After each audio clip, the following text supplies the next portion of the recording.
Një person është gjetur pa shenja jete në një prej kullave të vrojtimit në zonë e plazhit të Vjetër në Vlorë. Sipas informacioneve paraprake, dyshohet se bëhet fjalë për një rast vetvrasjeje, ndërsa ngjarja mendohet të ketë ndodhur rreth orës 05 të mëngjesit të kësaj të shtune.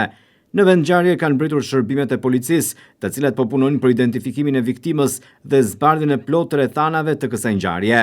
Ndërkaq, për këtë ngjarje të rëndë, policia ka nisur hetimet, por edhe dëshmitarët në vendin e ngjarjes flasin për televizionin 6+ nga Vlora në lidhje me ato çfarë kanë dëgjuar për këtë ngjarje që ishte mjaft e rëndë dhe që i tronditi në mëngjesin e kësaj të shtune. Dëgjuar njëri që e pa aty që vetëm për të shkuar, ishte i varur aty, tha, jo, po këmë të kishte tokë, tha, se i varur nuk i ka këmë të tokë. Ndoshta është vrarë edhe. Ndoshta e kanë sjellë aty.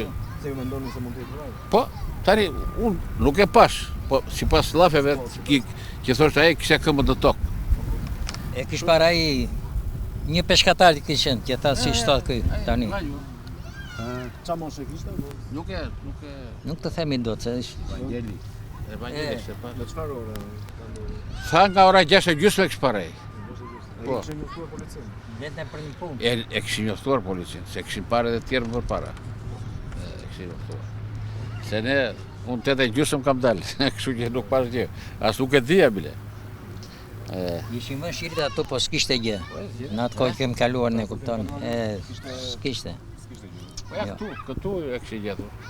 Dyshimet e para janë për vetvrasje, por policia po vijon edhe në pista të tjera, ndërsa ngjarja mendohet të ketë ndodhur në orët e para të mëngjesit.